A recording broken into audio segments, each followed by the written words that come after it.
morning. So let's think about this. President Donald Trump telling global economic leaders at the World Economic Forum about these dramatic changes in his push for more troops at the border. He says active duty U.S. military and National Guard troops are on their way there right now to enforce a strict crackdown on immigration.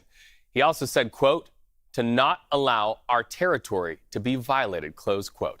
Our correspondents tackling this story from all angles. So CBS News senior national security correspondent Charlie D'Agata reporting live from the Pentagon right now. Charlie, we're talking about 1,500 troops on their way there, but also, Charlie, we're hearing that that number could be multiplied up to 10,000.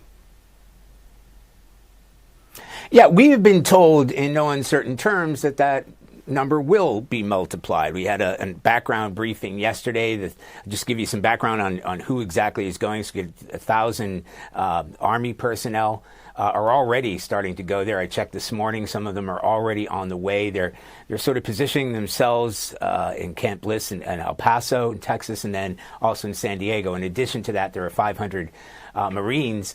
They were already had their go bags packed because they were on standby just in case they were called in to help with the California wildfires. So they were already in a sort of go mode. They will be sent out to San Diego. It's been pointed out to me, though, this is not that they've been pulled away from that duty. They were never called to duty. They were ready to go. So they're not taking Marines from fire duty into border duty. They simply had their bags packed and were ready to go. But yes, this is just the beginning of what we're expecting to see. That has been drilled into us. And I know that number 10,000 is out there. They wanted to walk that back slightly, but this is just the beginning. 1,500 now, also joining 2,500 who are already there and have been for a number of years in Texas. Charlie, I want to ask you a question that comes out of a conversation we had minutes ago here on CBS News 24/7 with somebody who has sort of an interesting perspective. She's an immigration attorney, but she's also a former U.S. Army corporal. And she says that these soldiers are not immigrations officers and that before they can be effective there at the border, they have to have a whole bunch of training. Anything there at the Pentagon relative to training? I mean, these people, as you say, they were at the ready to go, grab their bags and fight fire. How can they go into this very specialized sort of approach there at the U.S. Mexico border? Reese, it's an important question, okay, because we tend to get this idea, certainly I do, and I work inside this building. We get the idea that you just pick up a phone and call in the cavalry, right? You have to get people who are specialized to do what they're tasked to do.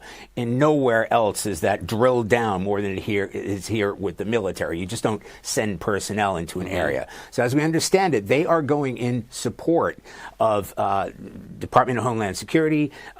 It's being driven by Northcom, which is a sort of the same way you hear CENTCOM. Northcom will be providing all the logistics. So at the moment, they are there in support. They're not sort of guarding the border. They've been told that they might have to put up temporary structures, so building up a border wall. They'll be helping with transport, logistics. But in terms of enforcement, that genuinely isn't the case yet. And I say yet because it's something that they're going to have to tackle, because you may have heard it before. I'm reading it because my Latin is a bit off. Posse comitatus, which prohibits National Guardsmen or any active service members from being involved in law enforcement, because that's where it blurs the line. Right. Is the defense of a border considered law enforcement?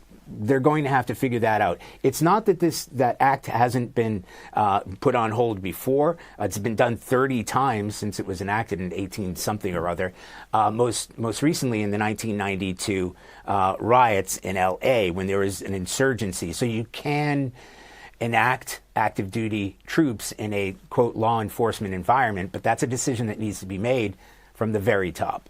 Right, and that guest that we had on also said that a lot of these troops are likely to see this as and these are her words, but a dog and pony show. Are you getting any sense there at the Pentagon that if they can't go in and really act as ICE agents or DEA, they're just there in support roles, that this also has a dual purpose by the administration to show the world that Donald Trump means business on this issue?